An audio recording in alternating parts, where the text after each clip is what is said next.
네, 안녕하세요. 맛보라의 전필국 강도사입니다. 오늘은 팀 켈러의 탕부 하나님이라는 책을 가져와 봤습니다. 예수 복음의 심장부를 찾아서라는 글귀가 보이시죠? 이 책의 주제가 무엇인지 보이실 겁니다. 복음입니다. 그 복음에 대해서 주제를 삼고 쓴 책인데요.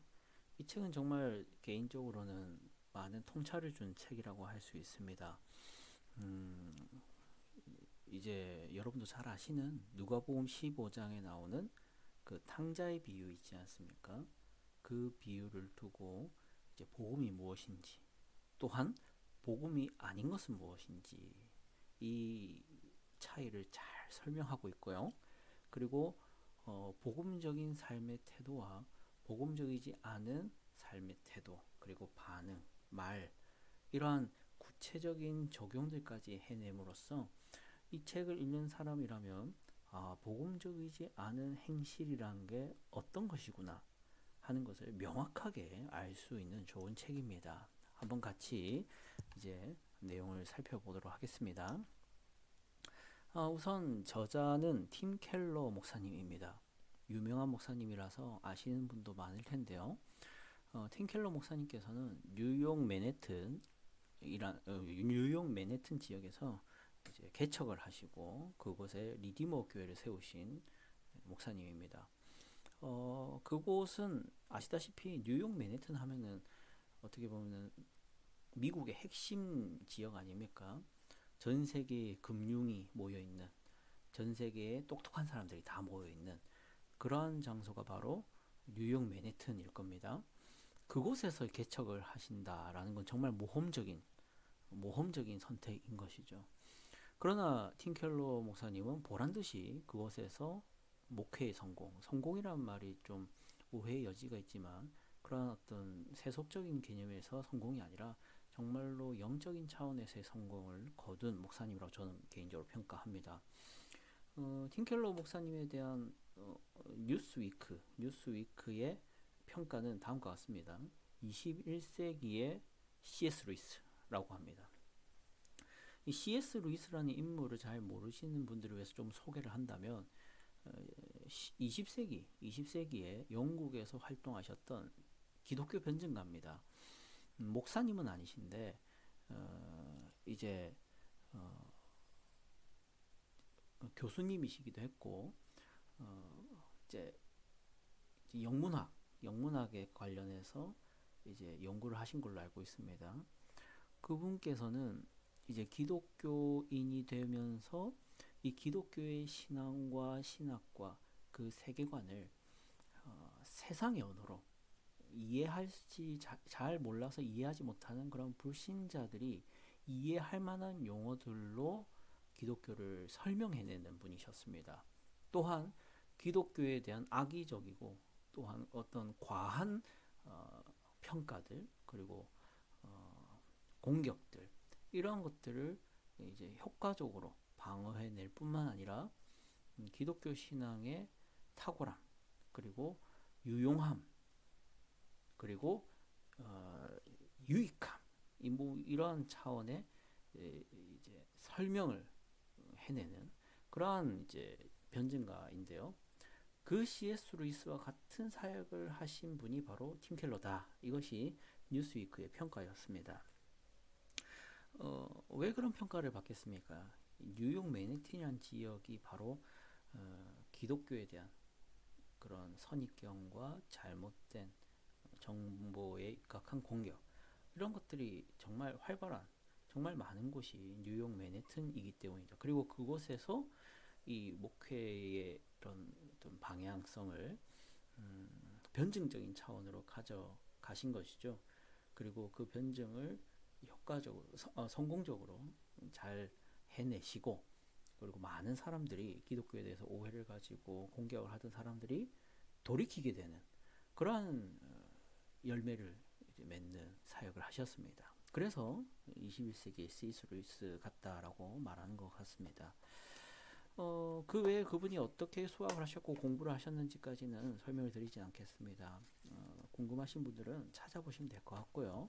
자, 저자에 대한 소개는 이 정도로 하고요. 좀 넘어가도록 하겠습니다.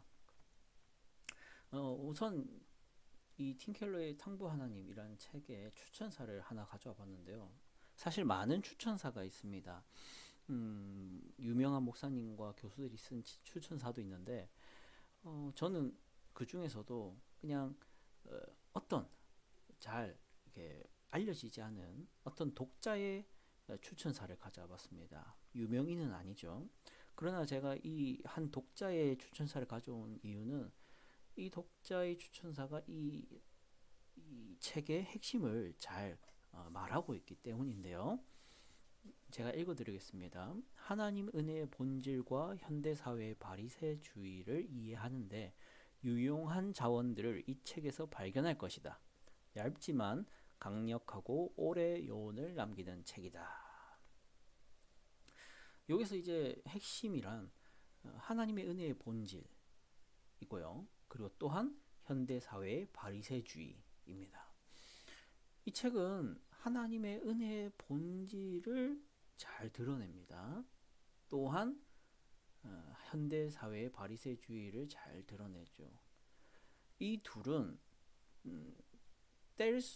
구분될 수는 있지만 사실은 연속되는 이야기입니다. 하나님의 은혜의 본질이란 복음의 핵심을 말하는 것일 거고요. 현대사회의 바리새주의란 복음이 아닌 것을 말하는 것이기 때문이죠.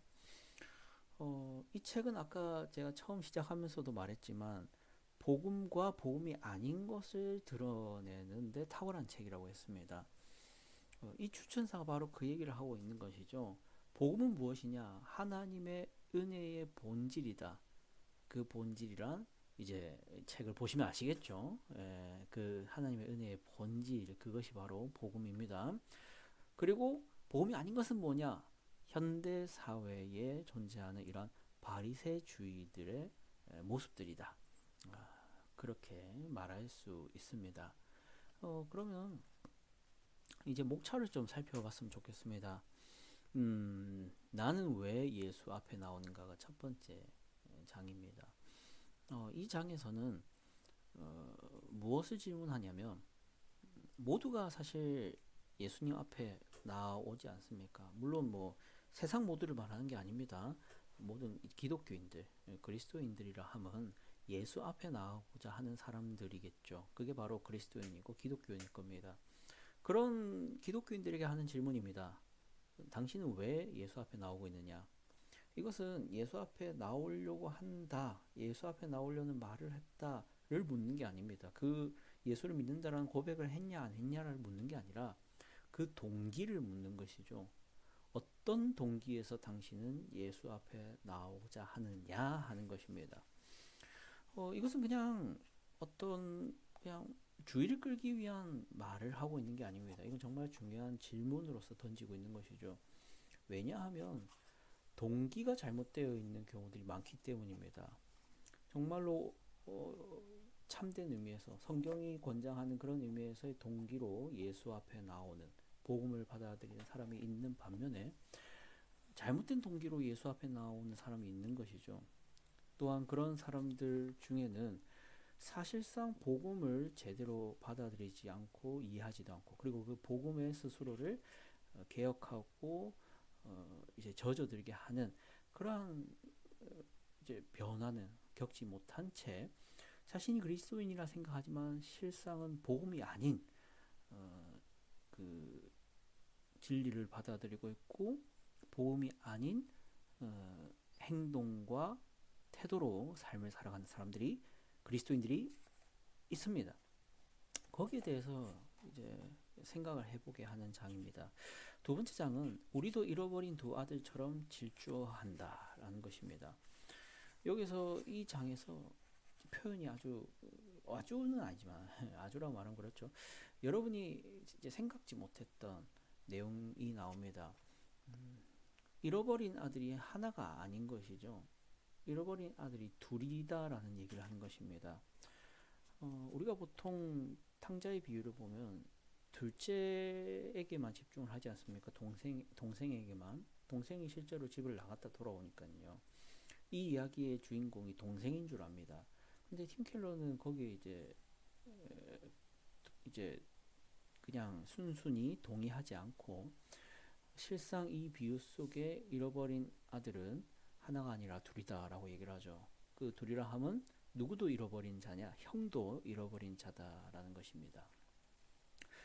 그리고 3장은 스스로 하나님 노릇한다면 충성해서도 죄다라고 말합니다. 이것은 동생에 대한 설명이라기보다는 형에 대한 설명입니다. 형도 잃어버린 자다라고 주장을 했으니까 그 형이 왜 잃어버린 자인지를 설명하는 장인 것이죠. 그 형이 왜 잃어버린 자냐? 스스로 하나님 노릇하는 자이기 때문입니다. 비유 속에서 보시면은 형은 충성한 사람입니다. 아버지의 집을 떠난 적도 없고 아버지께 반항적인 말을 한 적도 없고 아버지께 순종했다라고도 스스로 주장을 하죠.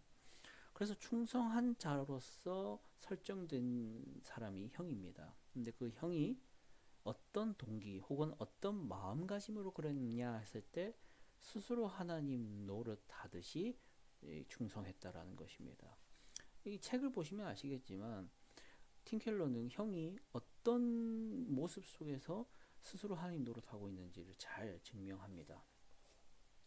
바로 충성을 한 것을 대가로 혹은 충성을 한 것을 조건으로 아버지 앞에 아버지의 것에 대한 권리를 주장하는 모습들이 보이거든요. 사실 아버지의 것은 순종을 했고 순종을 하지 않았고 상관없이 감히 권리를 주장할 수 있는 게 아닙니다. 아버지가 주는 것이고 은혜로 베푸는 것이지 아들이 순종을 했고 안 했고의 차원에서 권리를 주장할 수 있는 문제가 아니죠.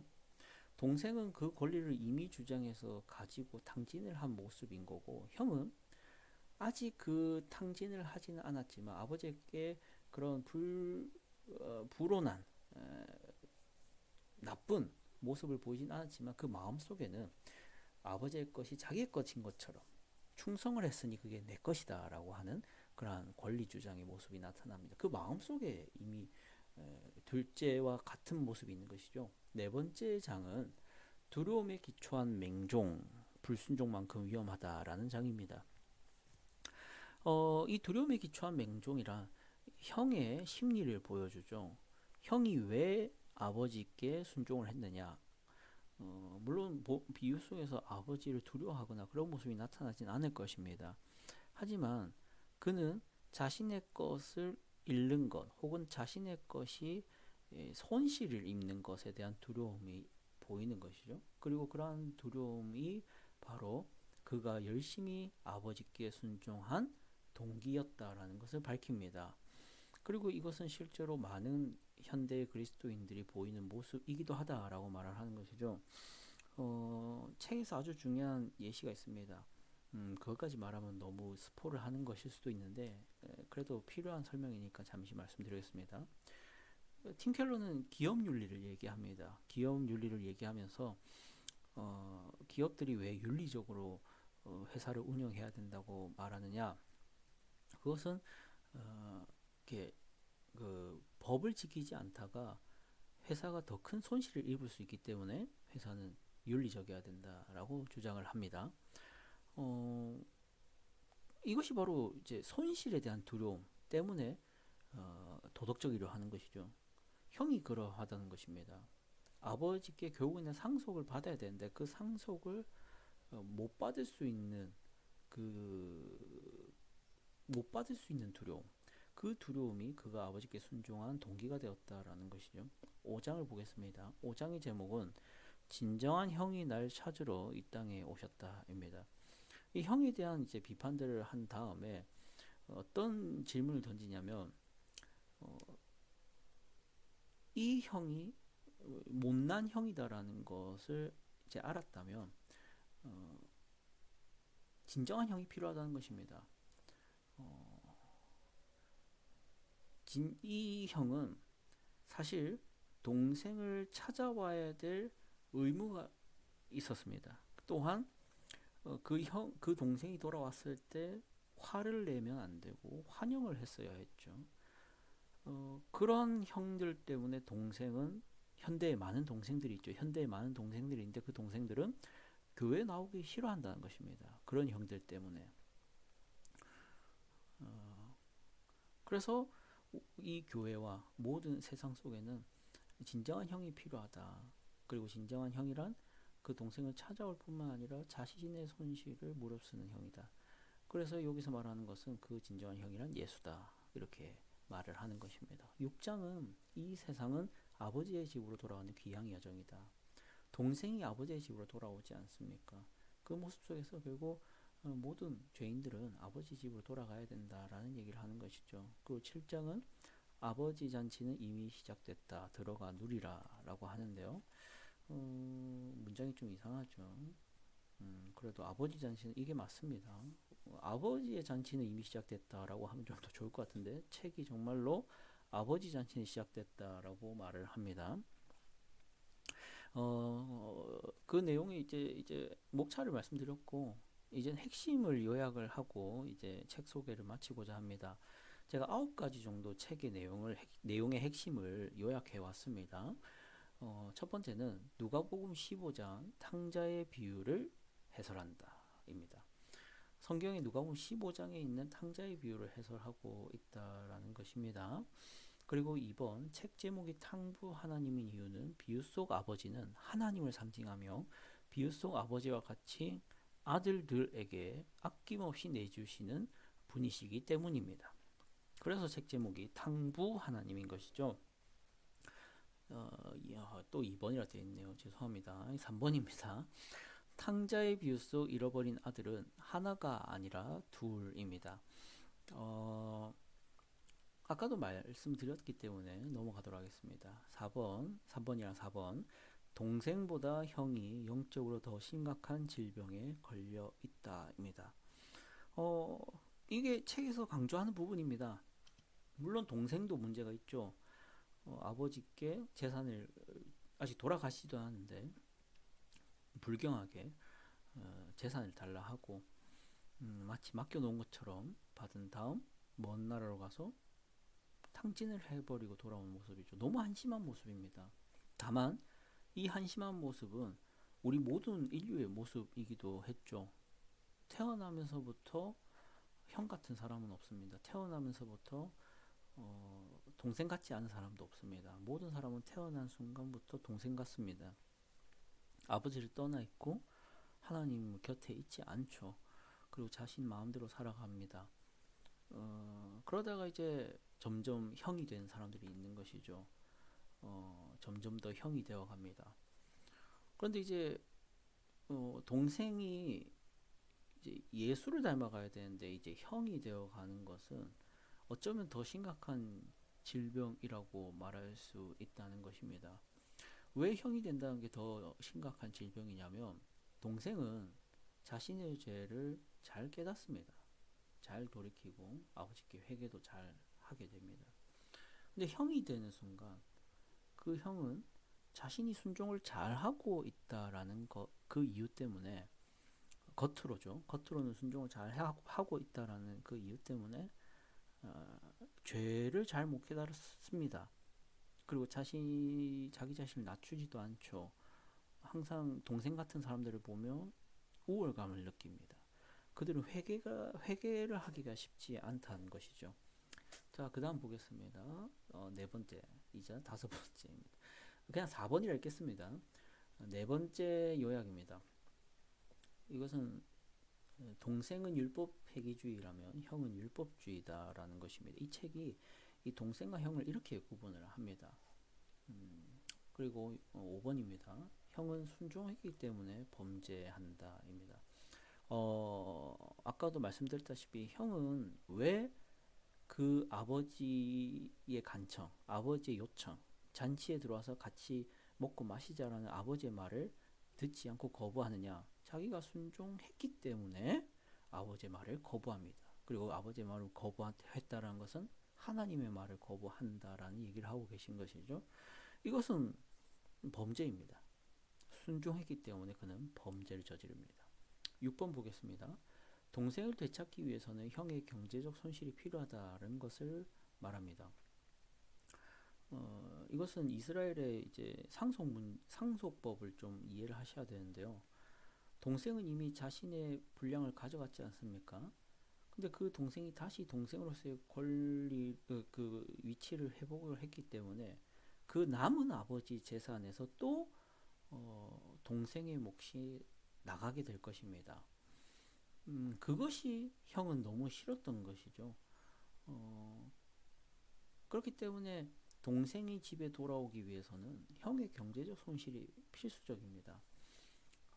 그리고 7번 보시면 우리 모두에게 진정한 형이 필요하다는 것이죠. 그 진정한 형이랑 앞에 맥락과 연결하면 경제적 손실을 무릅쓰고서라도 동생을 찾아올 마음이 있는 형입니다. 동생을 환영하고 싶은 형이죠.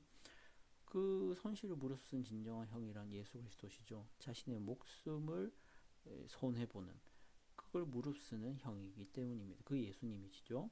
8번 진정한 형은 동생들을 찾아 아버지의 집으로 돌아오게 합니다. 예수님께서는 다른 나라로까지 가셨습니다. 아니죠. 다른 나라를 넘어서서 이 땅으로까지 오셨죠. 그게 우리 예수님인 겁니다. 이 비유 속에서 형은 동생을 찾으러 다른 나라에 갈 생각도 하지 않았지만 진정한 형이신 예수님은 저 하늘나라에서 이 땅으로 내려오셔서 동생 같은 우리들을 찾아 아버지의 집으로 돌아오게 노력하셨죠. 9번입니다. 동생 같은 사람이든 형 같은 사람이든 아버지의 잔치에 참여해야 한다. 이게 결론입니다. 이게 핵심의 결론인데 결국 이 비유는 아버지의 잔치가 열리는 것으로 끝납니다. 그리고 그 잔치에 동생이 들어가서 동생이 원래 아버지의 아들로서의 위치를 회복하고 물론 형은 그 잔치에 들어가지 않겠다라는 그 말로 그 비유는 끝났지만 그것은 그 비유가 그렇게 끝나서 형은 못 들어간다, 안 들어간다 이런 말을 하려는 게 아니면 결국 그 형도 이 잔치에 들어오도록 아버지가 설득을 하고 계시고 들어오게 만들 것이다라는 기대를 가지게 하는 비유입니다. 이게 탕자의 비유의 내용이며 이 책 탕부 하나님의 핵심들입니다. 이렇게 책 소개는 마치도록 하겠습니다. 팀 켈러의 탕부 하나님 이 책을 읽고 이제 복음이 무엇이며 복음이 아닌 것은 무엇인지 또한 팀 켈러의 책의 특징은 그냥 이론적이지 않습니다.